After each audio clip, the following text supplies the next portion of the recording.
এই সিনেমার মূল চরিত্র এক নারী, মেলেনা।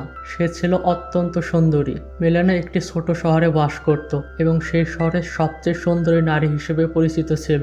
শহরের প্রায় সব পুরুষই তাকে চাইতো, আর শহরের নারীরা তাকে হিংসা করত, কিন্তু অন্তরে অন্তরে তার মতো হতে চাইতো।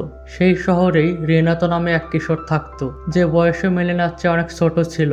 একদিন রেনাতো নতুন একটি সাইকেল কিনে তার বন্ধুদের দেখাতে বের হয়। তখন এক বন্ধু বলে, শুনেছি আজ এখান দিয়ে মেলেনা যাবে। উত্তেজিত হয়ে সবাই এক জায়গায় জড়ো হয়। কিছুক্ষণ পর যখন মেলেনা সেই পথ দিয়ে যায়, তখন তাদের সবার চোখ যেন একসঙ্গে তার দিকে স্থির হয়ে পড়ে। রেনাতোও তাকিয়ে থাকে।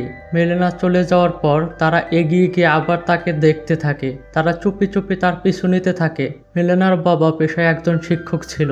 সে ছিল বধির, অর্থাৎ সে কানে শুনতে পেত না। তার এই অক্ষমতার সুযোগ নিয়ে তার ছাত্ররা প্রায়ই তার সামনে মেলেনাকে নিয়ে নানা রকম বাজে মন্তব্য করত এবং মজা নিত। একদিন রেনাতো চুপি চুপি মেলেনার বাড়িতে গিয়ে দেয়ালে একটি ছিদ্র করে। সেই ফাঁক দিয়ে সে মেলেনাকে দেখতে শুরু করে। তার চোখে ধরা পড়ে মেলেনা একাকিত্বে ডুবে আছে। জানা যায় তার স্বামী যুদ্ধের সময় সেনাবাহিনীর সঙ্গে গিয়েছিল এবং এখনো ফিরে আসেনি। অন্যদিকে শহরের ছেলেরা মেলেনাকে নিয়ে নানান অশালীন গল্প রটাতো। কেউ বলতো ও একবার আমার কাছ থেকে সিগারেট চেয়েছিল, কেউ বলতো ও ভালো নারী নয়। শহরের অনেকেই তাকে চরিত্রহীন আখ্যা দিত। রেনাতো মেলেনার প্রতি মোহগ্রস্ত হয়ে পড়েছিল। রেনাতো নিজের কল্পনায় মেলেনাকে দেখতে শুরু করে, নিজের সঙ্গে তাকে কল্পনা করে। কিশোর হয়েও তার আচরণ বড়দের মতো হয়ে ওঠে। এতে তার বাবা রাগে তাকে মারধরও করে। তবুও রেনাতো থামে না। দিন রাত মেলেনার পেছনে ঘুরতে থাকে। সেই ছিদ্র দিয়ে তাকে গোপনে দেখতে থাকে, অথচ মেলেনা জানতও না কেউ তাকে এভাবে দেখছে। হঠাৎ একদিন শহরে খবর আসে মেলেনার স্বামী যুদ্ধক্ষেত্রে মারা গেছে। এ সংবাদ শুনে সে ভেঙে পড়ে, বিছানায় শুয়ে শুয়ে কাঁদতে থাকে। তখন বোঝা যায় সে সত্যি তার স্বামীকে ভালোবাসতো, কিন্তু স্বামীর মৃত্যুর পর তার জীবনের সব আশা যেন নিভে যায়। এরপর সে বাবার বাড়িতে গিয়ে থাকতে শুরু করে। একদিন রেনাতো জুতো পালিশ করাচ্ছিল, তখন শোনে কয়েকজন মেলেনাকে নিয়ে খুব খারাপ কথা বলছে। সে ভাবে, মেলেনার সত্যিটা তো আমি জানি, আমাকে এই সবার ভুল ধারণা ভাঙাতে হবে।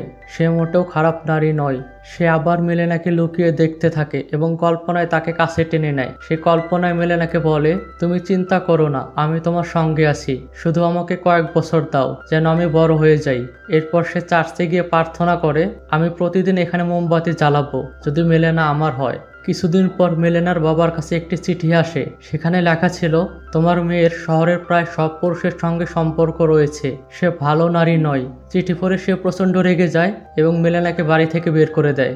মেলেনা আবারও একাকী হয়ে পড়ে। সে নিজ বাসায় ফিরে এসেছে এই খবর জানতে পেরে রেনাতো আবার প্রতিদিন এসে তাকে দেখতে থাকে। এক রাতে সে যখন মেলেনার বাড়িতে আসে, তখন সেই ছিদ্র দিয়ে দেখে একজন পুলিশ অফিসার মেলেনার ঘরে এসেছে। তাদের মধ্যে ঘনিষ্ঠতার আভাস স্পষ্ট।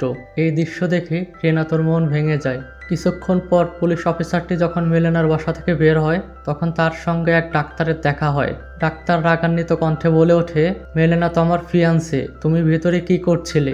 এই কথা নিয়ে তাদের মধ্যে মারামারি শুরু হয়। তখনই সেখানে পুলিশ আসে। এরপর পুরো শহরে ছড়িয়ে পড়ে যে মেলেনার এক বিবাহিত পুরুষের সঙ্গে অবৈধ সম্পর্ক রয়েছে। এই অভিযোগের ভিত্তিতে তার বিরুদ্ধে মামলা হয়। এতে আতঙ্কিত হতাশ মেলেনা একজন আইনজীবীর শরণাপন্ন হয়। মেলেনার আইনজীবী মামলা জিতে যায় এবং প্রমাণ হয় ডাক্তার মিথ্যা বলছিল। মামলা জেতার পর সেই আইনজীবী মেলেনার সঙ্গে জবরদস্তি করার চেষ্টা করে। মেলেনা তাকে থামানোর অনেক চেষ্টা করে, কিন্তু কিছু করতে পারে না। রেনাতো এই ঘটনা নিজ চোখে দেখে এবং খুব হতাশ হয়ে পড়ে।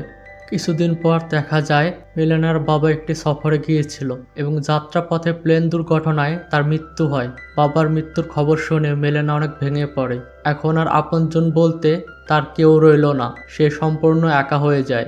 এরপর স্বামীর নামে যে ভাতা পেত তাও বন্ধ হয়ে যায়, কারণ এটা প্রমাণ হয়েছিল যে তার স্বামী যুদ্ধে মারা গেছে। টাকার অভাবে তার জীবনযাপন দুর্বিষহ হয়ে ওঠে। দিন দিন দুশ্চিন্তায় সে ক্লান্ত হয়ে পড়ে। অনেক ভাবনার পর সে একদিন নিজের চুল কেটে ফেলে এবং আয়নায় তাকিয়ে নিজেকেই বলে, যখন সবাই আমাকে খারাপ নারী বলেই মেনে নিয়েছে, তখন আমিও খারাপ হয়েই যাব।